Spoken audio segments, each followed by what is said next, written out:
Salto de fé. Reino Restize. Naquela noite suave, a última das horas de paz morreu, como uma vela acesa por muito tempo, ela piscou, e se apagou. Pessoas do extremo sul do reino sagrado, das florestas profundas do reino dos elfos, do extremo norte do Império Baharut, dormiam profundamente em suas camas, sem saber que aqueles que se moviam durante a noite estavam dando os passos finais para a guerra. Havia 12 equipes passando por Restize naquela noite, cada uma com um objetivo diferente. A primeira equipe escalou a torre do palácio, entrou na câmara do rei, um tirou um frasco de veneno, outro tirou um travesseiro de sua mochila, então 2 homens agarraram seus braços enquanto o terceiro despejou o veneno em sua boca quando ele abriu para expressar seu choque, e então o terceiro cobriu o rosto para abafar qualquer ruído. Acabou em poucos minutos, então o rei de Restize, que estava há muito tempo no poder, jazia morto. Eles tinham mais uma tarefa, esta apenas dificultada pela juventude da vítima. Clean, eles sabiam, dormia perto da princesa Renner, e graças à fofoca das criadas, eles já sabiam seus horários, e quando ele iria descansar. Eles iriam pegar ele vivo. Eles saíram pela janela pela qual haviam entrado nos aposentos do rei, e se moveram ao longo dos telhados e paredes até que alcançaram a torre onde ficava a sua câmara isolada. Ele estava apenas perto do quarto da princesa, mas era o único lugar onde queria estar, e seu relativo isolamento social tornava isso ainda mais fácil.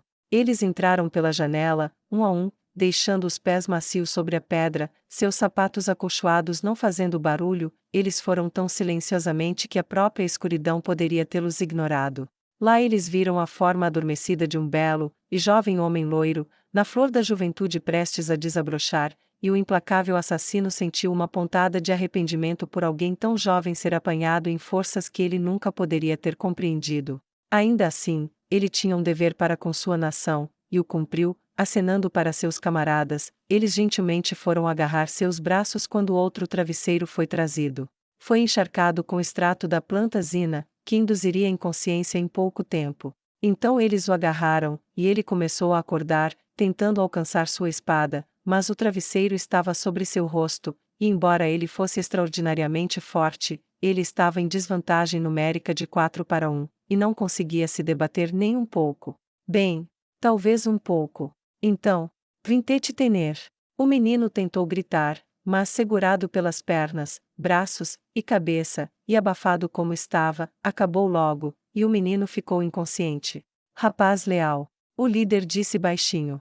Você é um sortudo, se a lealdade for devolvida a você, tanto quanto me disseram, fique tranquilo, você a verá novamente. Eles então o enfiaram em um saco muito grande, e rastejaram de volta para fora da janela, e desceram até o chão onde uma carroça estava esperando para levá-los. Um agente interno estaria colocando um bilhete sob a porta da Princesa Dourada em breve, informando-a sobre o sequestro de Clean, e dizendo-lhe o que fazer se ela o desejasse de volta vivo, e prometendo finalizá-lo se ela parecesse se desviar do comando. As outras equipes visaram as famílias das facções reais ou nobres que tinham influência e sabedoria para evitar conflitos com o reino feiticeiro, cada uma procurando e arrebatando alguém importante de sua casa, um herdeiro, uma esposa, um irmão ou irmã, ou neto, deixando um bilhete alertando para o silêncio, e exigindo obediência, ao mesmo tempo em que prometia seu retorno seguro. Haveria luto e medo em toda a Restize quando o sol nascesse novamente. Palácio do Reino dos Elfos. O embaixador da teocracia Slane estava diante do rei elfo. O elfo era imponente e de aparência perigosa, e ele claramente desprezava o embaixador humano como uma espécie de inseto, mas o desgosto com seu povo era maior do que o ódio que ele sentia pelo embaixador humano, que pelo menos tinha alguma força em sua nação, e então ele ouviu. Você, e eu sabemos que você não atacou nosso reino por falta de ouro ou terra, disse o embaixador da teocracia Slane. Como você sabe disso? O rei elfo disse, já entediado com a tagarelice enquanto bebia de sua taça de vinho. Por causa do que você fez com a mulher que você tirou de nós. Você não fez isso apenas para começar uma guerra, você queria filhos poderosos, você queria o que seu povo falhou em lhe fornecer, mas nós poderíamos. O embaixador disse calmamente, mantendo seu temperamento cuidadosamente contido enquanto mencionava casualmente o estupro de uma escritura negra pelo rei elfo. Isso despertou sua atenção. E daí? Ou meu povo ficará forte, ou será exterminado, não tem utilidade para crianças fracas ou pessoas fracas. Ele disse com um sorriso de escárnio em sua própria corte. E se eu dissesse que podemos oferecer o que você quer? Ele perguntou. Suas orelhas se contraíram. Como? O rei perguntou. O reino feiticeiro tem muitas mulheres poderosas, assim como o reino sagrado. Se seus exércitos marcharem conosco, se você se aliar a nós, nós permitiremos que você tenha a primeira noite com qualquer mulher que você acredite que vale a pena ter um filho. O embaixador disse, engolindo a bile que sua oferta induziu a ele. Parte dele se perguntava sobre as mulheres que ele estava amaldiçoando. Mesmo que ela seja humana? Ele perguntou incisivamente. O embaixador engoliu em seco. Ele não conseguiu dizer um simples sim, a pergunta pairou no ar, finalmente ele soltou. Estou autorizado a aceitar isso também. O rei elfo bebeu o resto de seu vinho, e jogou a taça no chão. Então eu aceito. Ele começou a rir alegremente, como uma criança que recebeu exatamente o presente que queria em seu aniversário, e o embaixador sentiu-se manchado pelo próprio som, lembrando-se silenciosamente de que era pelo bem da humanidade. E ele tinha que suportar por enquanto. E suas vítimas também. Reino Dracônico.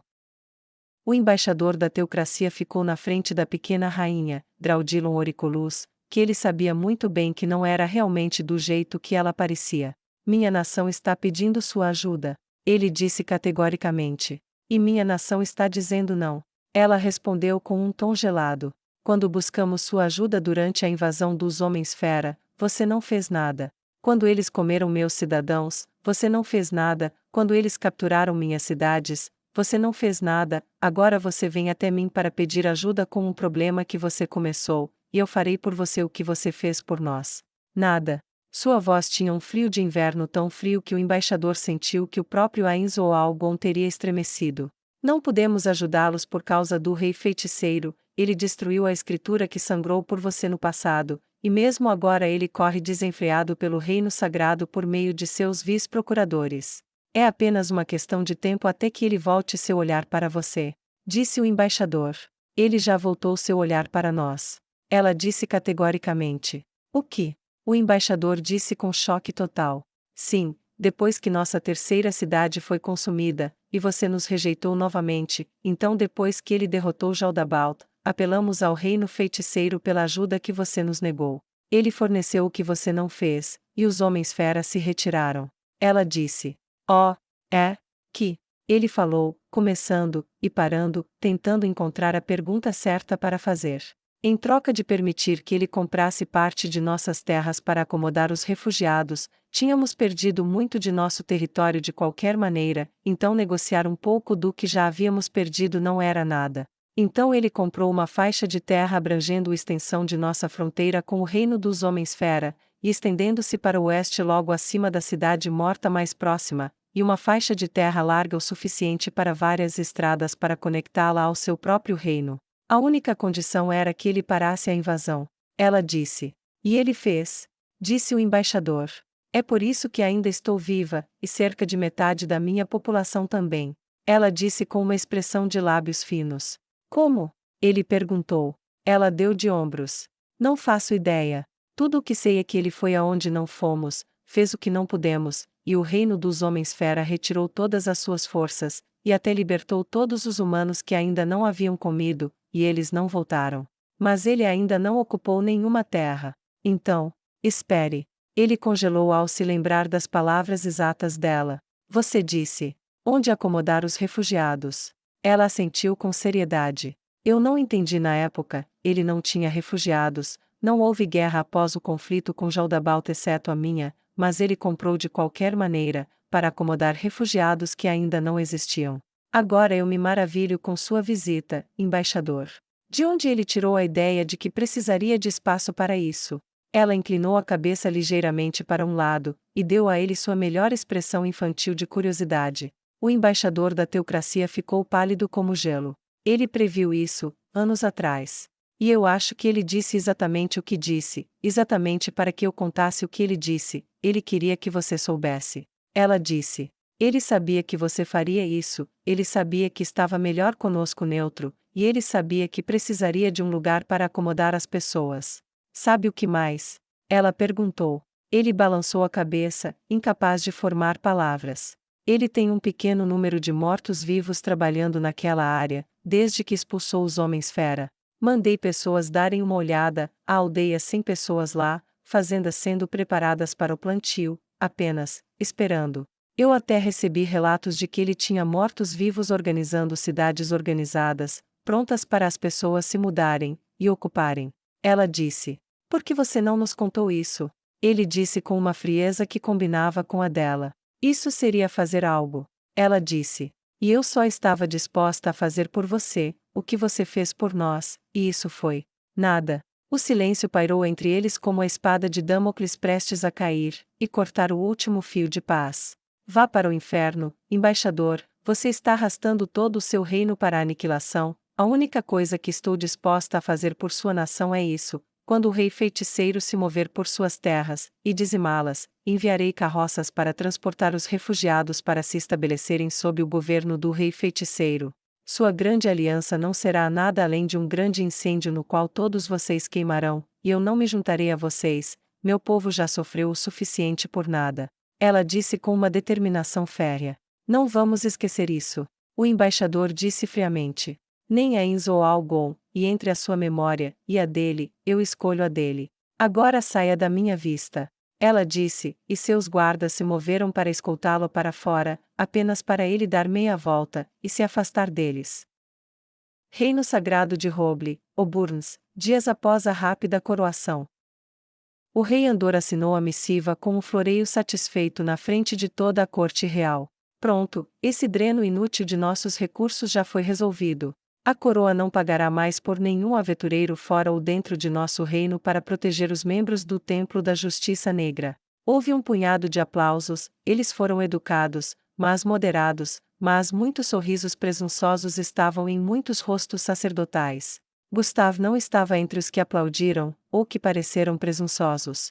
Ele estava partindo novamente em busca de remédios hoje depois de terminar de reabastecer suas forças, mas recebeu ordens de permanecer por algum motivo desconhecido, junto com todos os seus números reabastecidos. Próximo, ele disse, e outra folha foi apresentada a ele, que ele também assinou com um feliz floreio. A partir deste ponto, o uso de mortos-vivos em qualquer forma é estritamente proibido, eles não servirão como trabalho ou segurança ou realizarão qualquer tarefa. Esta vil necromancia é uma afronta aos deuses, e não será mais tolerada em um reino que há muito se orgulha de sua santidade diante dos deuses. Mais uma vez, aplausos e olhares presunçosos foram abundantes, e novamente Gustave não compartilhou a expressão. Ele viu como o uso do trabalho morto-vivo beneficiou a vida das pessoas. Tirar isso seria um duro golpe, a agricultura sofreria, as colheitas seriam menores, tudo iria piorar. Qualquer um pego envolvido nesta afronta aos deuses será preso, e sua propriedade confiscada. Ele acrescentou para uma boa medida. Gustave sentiu um arrepio sob a pele, isso estava atacando diretamente as práticas da justiça negra, eles ficariam indignados. Outra ordem foi apresentada ao rei Andor, e ele a assinou com um floreio também. A partir de agora, quem for pego praticando cura sem uma licença oficial da coroa estará sujeito a multas e prisão. Houve muito poucos aplausos para isso, e os únicos olhares satisfeitos eram dos padres. Gustave estava enojado, ele já sabia o que iria acontecer, só haveria licenças suficientes para os templos dos deuses antigos, isso visava as crenças centrais dos templos da justiça negra, e as práticas que os tornaram populares. Ele engoliu em seco, já podia imaginar os tumultos. Agora, comandante Gustave, por favor, dê um passo à frente. Andor disse com uma voz presunçosa. Gustave cerrou os dentes, aproximou-se, e ajoelhou-se. Você deve mandar alguns de seu pessoal cavalgar imediatamente, procurar remédios custódio, e presenteá-la com isso. O rei Andor gesticulou para um funcionário, que trouxe um pergaminho lacrado. Gustavo pegou com curiosidade. Tem um selo real. O que seria isso, majestade? Ele perguntou curioso. É um perdão total, disse o rei Andor. A comandante Remédios foi manipulada, enganada, e estava se esforçando para proteger nosso país. Ela não estava errada em suas ações, o rei Casponda estava errado em condená-la. Ela será restaurada ao status legal, e receberá a tarefa de fazer cumprir nossos decretos.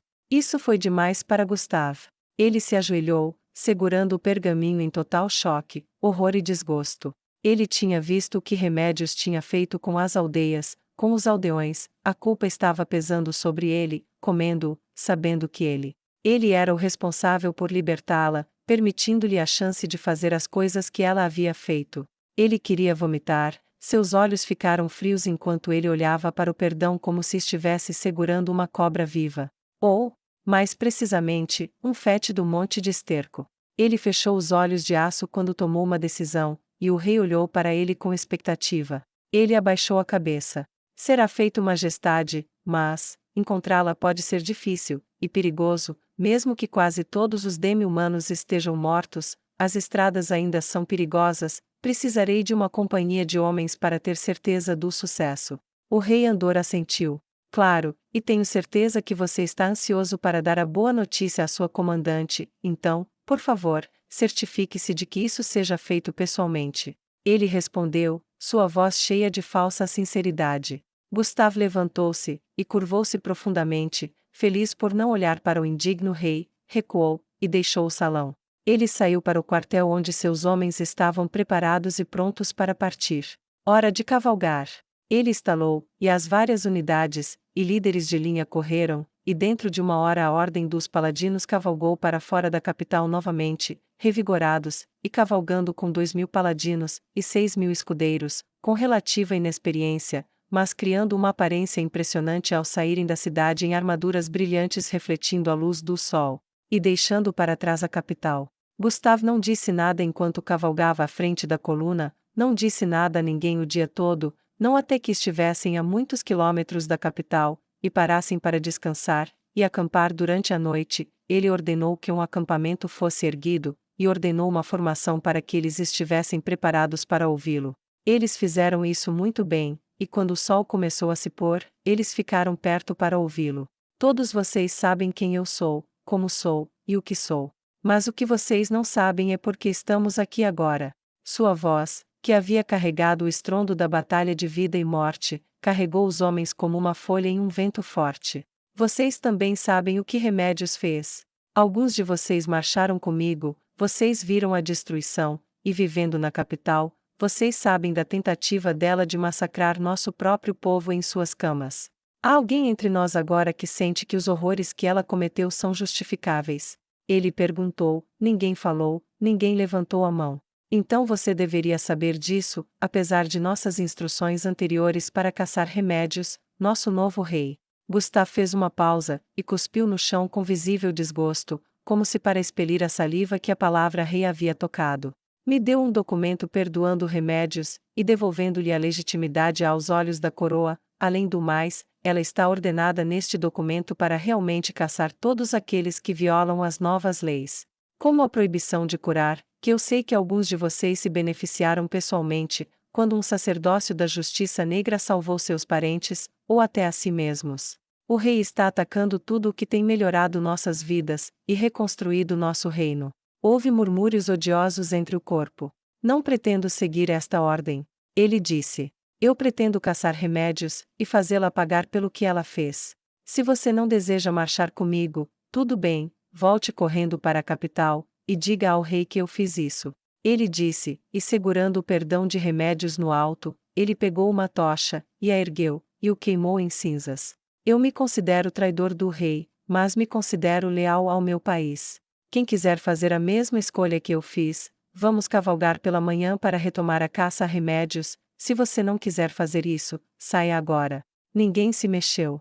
Tudo bem, então durma um pouco, amanhã será um longo dia. Caiam fora. Gustave disse, e a formação se desfez, e a fofoca começou enquanto homens e mulheres iam para suas tendas dormir. Gustave foi para o seu saco de dormir, e deitou-se para descansar. Foi um dia difícil, e amargo, e ele tinha pouca confiança de que amanhã seria melhor. Vemark. A conversa de Neia com Sudage foi melhor do que ela esperava, ele estremecia a cada grito, e as restrições de ruído na cidade começaram a fazer muito mais sentido, sem o barulho alto da agitação, os gritos dos punidos eram ouvidos de longe mais claramente, e por muito mais pessoas, elfos, humanos, criminosos, e pessoas livres, era muito eficaz. Ele olhou com pena para os elfos, e parecia tremer de raiva impotente quando viu um leilão. Uma elfa foi arrancada de perto de uma criança que claramente não era uma elfa de sangue puro, e ela mal teve forças para resistir, e mesmo isso foi severamente punido com golpes pesados. Neia ansiava por começar a cortar as pessoas, mas ela resolveria as coisas em breve. Sem sua subclasse de propriedade, esta cidade não poderia funcionar bem. Ela tinha certeza de que uma fuga em massa seria quase impossível de lidar.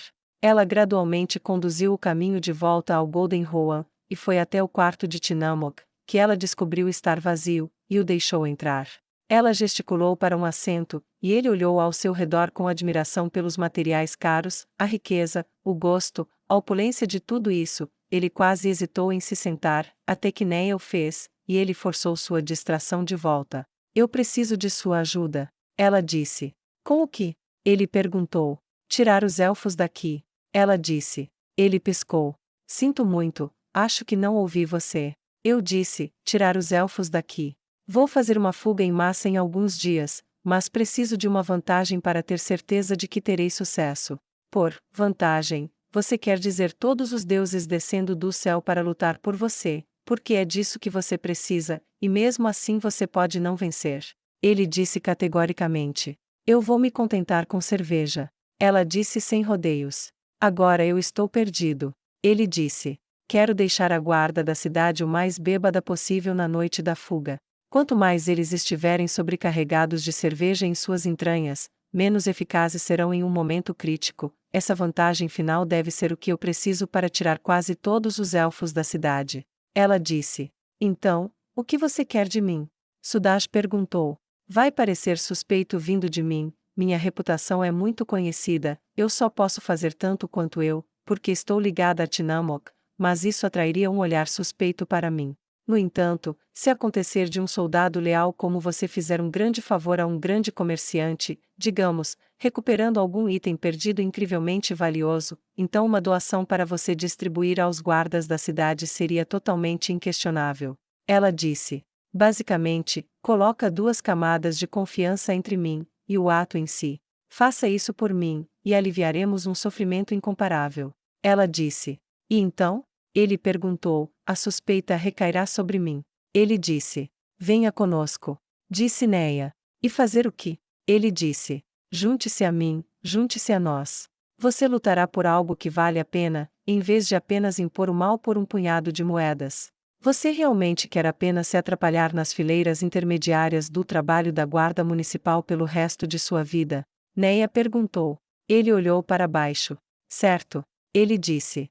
Mas, por que você está confiando em mim? Ele perguntou. Chame isso de um salto de fé. Ela disse. É um risco, mas também é tudo o que faço, onde quer que eu vá. Tudo bem. Ele disse. Farei um pedido de cerveja suficiente para embebedar a guarnição. Basta dizer quando estiver pronto para ser distribuído, e enviarei a conta para Tinamok. Ele se levantou, e olhou para ela com olhos preocupados. Espero que você saiba o que está fazendo. Ele disse, e começou a sair. Eu também. Neia disse suavemente, e foi aí que os sinos começaram a tocar por toda a cidade. O som de corrida estava por toda parte, e Neia e Sudash compartilharam apenas um olhar momentâneo de confusão antes de correrem para fora. Rei Caspond foi morto. A notícia voou por toda parte, muitas pessoas aplaudiram abertamente enquanto outras ficaram chocadas em silêncio, gritos de choro sobre sua morte violenta em todas as esquinas e praças públicas. O governo da cidade, não sendo fã de Caspond, respondeu em poucas horas, e anunciou uma moratória temporária no trabalho e no comércio, declarando feriado, e um festival improvisado em que todos os requisitos de licença para barulho e música foram suspensos. Neia engoliu em seco, isso iria atrasar um pouco as coisas, mas por outro lado, talvez não fosse uma coisa tão ruim, mesmo que, como se viu em relatórios posteriores, a morte estava sendo relatada com muito atraso em uma região tão ao sul. Ela ainda estava pensando nisso quando voltou sozinha para o hotel, e começou a falar com Tinamok, Iliana, Skana e Ceze, explicando o que havia aprendido, e discutindo a morte de Caspond quando fez uma pausa, e recebeu uma mensagem do rei feiticeiro. Neia Baraja, sua presença é necessária. O rei feiticeiro disse educadamente. Como sua majestade ordena. Disse Neia. Ela olhou para os curiosos, e disse: O rei feiticeiro, ele está me convocando. Um portal se abriu. Não fique só olhando ele. Cesê disse. Inéia se curvou para seus amigos, então atravessou o portal, e se viu, de todos os lugares, em uma vila.